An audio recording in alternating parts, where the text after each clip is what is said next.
رمضان خلص وكل سنه وانتم طيبين. بس هاني فوت فاكر ان لسه في ناس صايمين. اهلا بيكم في منيو كامل من بيتزا بارتي صيامي. يلا بينا ونبتدي بالحاجات الغريبه الاول، وهو كاليزوني وسعره 100 جنيه سوبر سوبريم، وادي شويه اصناف مش عايز احرقهم لكم. تعالوا نسمي الله. والناس دي عامله السندوتش ده ب 100 جنيه وصيامي. ده مشروم ولا حاجات عامله نفسها تشيكن؟ دي تشيكن فرخه ايه؟ فرخه نباتيه الطعم ده. خضار كتير، وفي القطعه اللي هي شبه الفراخ. هل هي معموله من ايه؟ انا مش عارف، ولكن ايه طعمه حلو. الحشوه طعمها حلو قوي، حلو قوي ان هي تطلع بالطعم ده مع العجينه بتاعتها تحفه.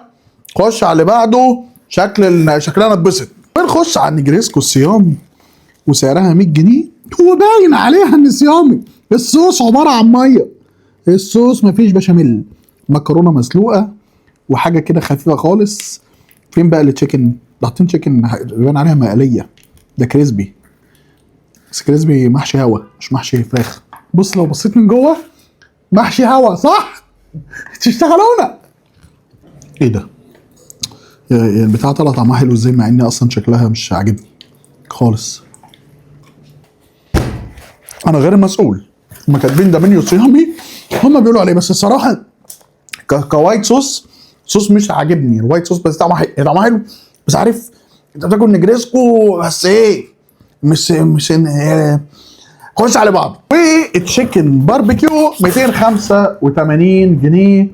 وبص بقول لك ايه، انا مجنني حاجه.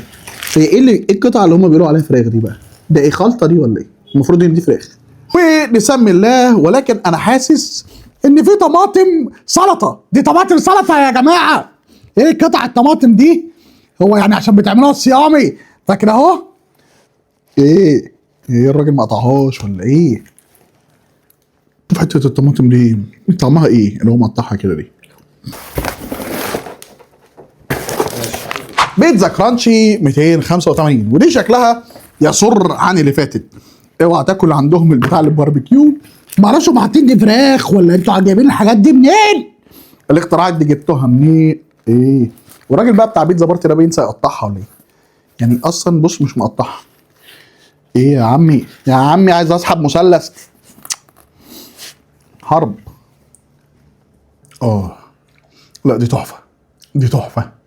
الطعم بتاع اصلا في الكريسبي ده طعمه حلو، الصلصه حلوه، الجبنه حلوه، العجينه طعمها حلو ومستويه كويس. يعني العجينه نفسها مسكره حلوه، فهي مديه بالانس حلو. ولكن ايه يعني انت اصلا لو مش نباتي ما تاكلش